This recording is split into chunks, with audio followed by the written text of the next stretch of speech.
Արեգինի մեդիահաբ, պարոն Քոչարյան, դուք ասացիք, որ դժվար թե հակասություններ ու լուրջ հակասություններ ունեցող ընդդիմադիր քաղաքական ուժերը կարողանան դաշինքով հանդես գալ ընտրություններին, բայց որպես ընդդիմադիր քաղաքական ուժի ղեկավար, արդյոք դուք պատրաստ եք քայլ անել, որ գոնե ընդդիմադիր ուժերը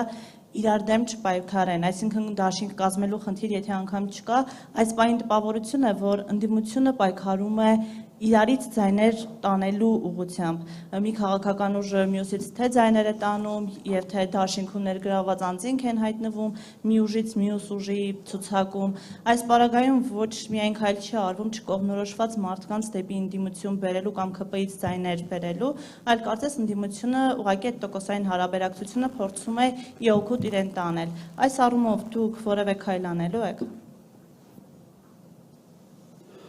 Լավ, իսկ դուք չեք նկատել, որ մենք նույնիսկ նման կարգի հրաձգությունների ներ ընդդիմադիր մենք երբեք նախաձեռնող չենք եղել, մենք չենք սկսել։ Եթե ինչ-որ մի բան արել ենք, ապա միշտ պաշտպանողի դիրքերից ենք դա արել։ Մենք ինքներս չենք նախաձեռնել նման բաներ։ Եվ ես հատուկ իմ նաև ներածական խոսքում դա շեշտեցի, որ այդպիսի պայմաններ կան։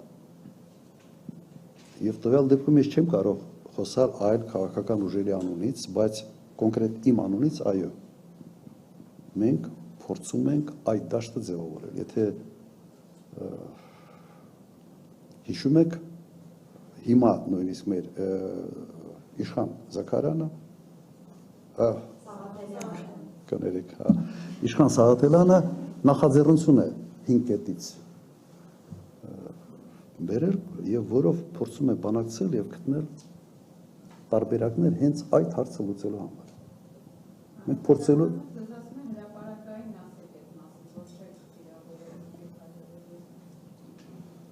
այդ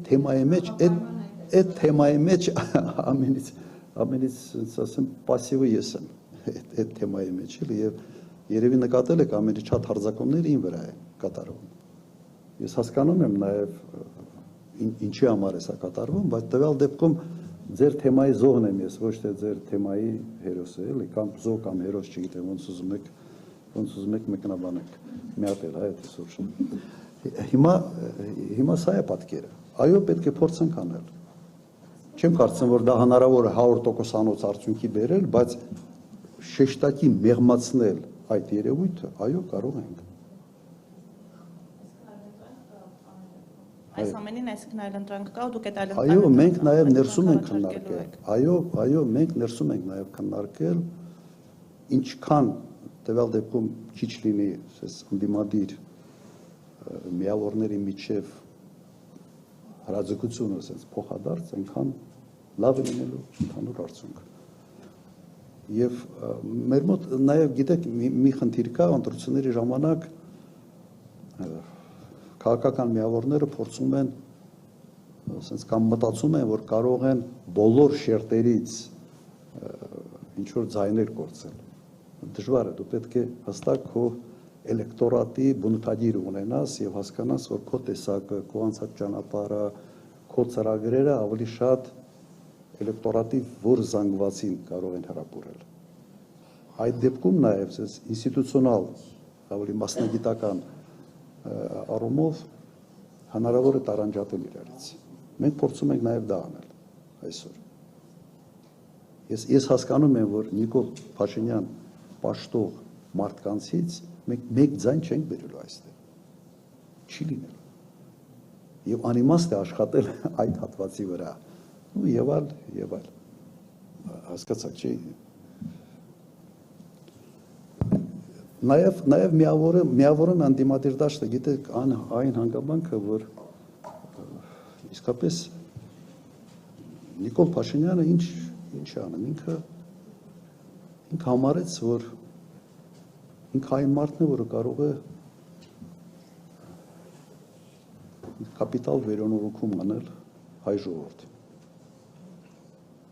Երևի համարում է, որ բանը Քրիստոսի զապասկեն է, թե ինչ է, չգիտեմ, բայց նման մի բան եմ ես տեսնում, ասենց կապրեմոնտ է անում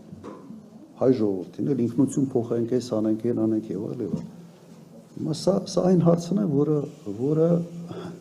բավական լայն համագործակցության պես դաշտ է բացում ուրիշների համար, որտեղ Հայաստանի պատմության մեջ